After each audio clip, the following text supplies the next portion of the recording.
Understanding sacrifice. And they sang a new song, saying, "You are worthy to take the scroll and to open its seals, for you were slain and have redeemed us to Elohim by your blood out of every tribe and tongue and people and nation." Hundreds of animals die every day, a river of blood gushing from the place where there is slaughter. We're not talking about an animal slaughterhouse, nor a pandemic that forces animals to be slaughtered. We're talking about the sanctuary and the temple of the people of Israel, their sacrifices ordained by Elohim himself. Why so much cruelty? Why so much death of innocent animals? They all pointed to a single Savior. Each of the slaughtered animals represented the deserved death of the sinner who sacrificed it. Each cruel sacrifice spoke of the love of the one who cruelly died for my sake, Yeshua, the Lamb of Elohim. The meaning of sacrifices: pleasant and unpleasant sacrifices, the sacrifices of the sanctuary, the Passover lamb, Yeshua, the Lamb of Elohim, the lamb in the temple, the lamb in heaven. The meaning of sacrifices: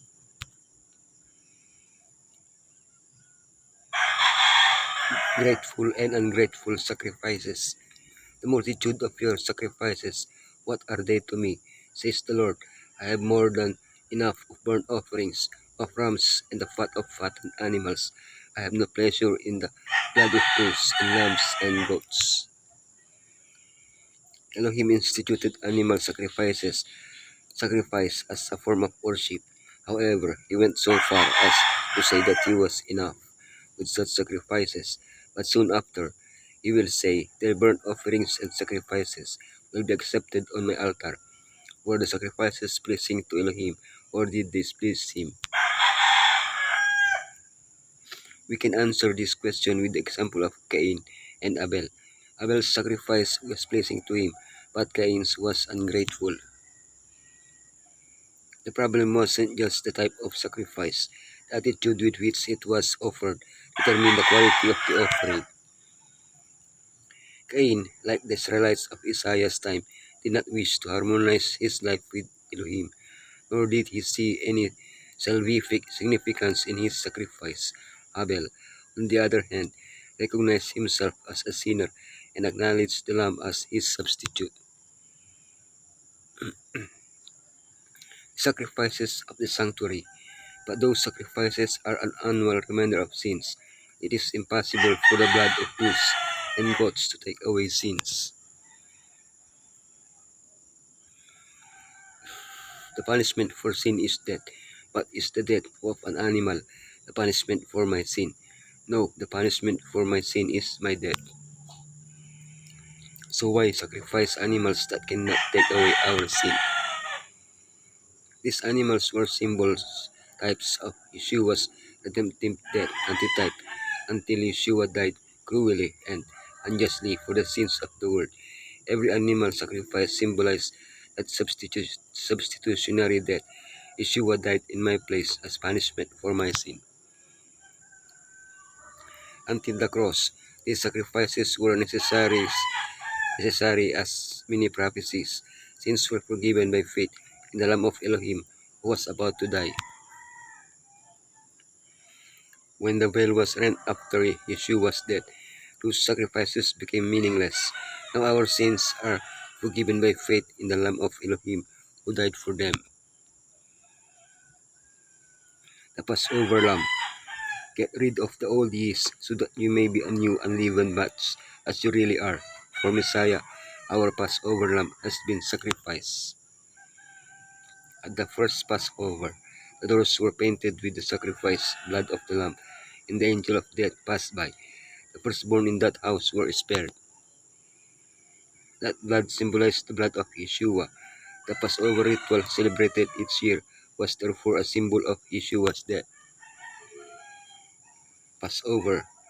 From the 10th to the 14th of Aviv, the lamb was kept. The lamb was sacrificed on the 14th day between the two evenings. Yeshua, those days, Yeshua preached exclusively in the temple. Yeshua died that day between the two evenings. Yeshua was the only human being whose life was acceptable to a holy Elohim. He died without sin so that death might pass by when I cleanse my life with his blood. Yeshua, the Lamb of Elohim.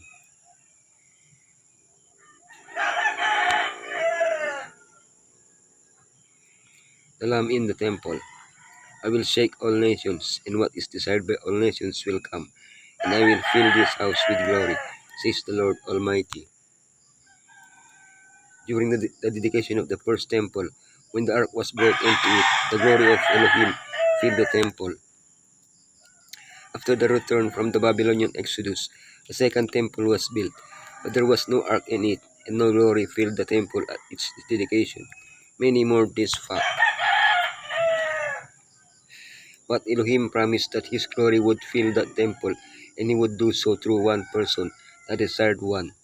Who was this desired one?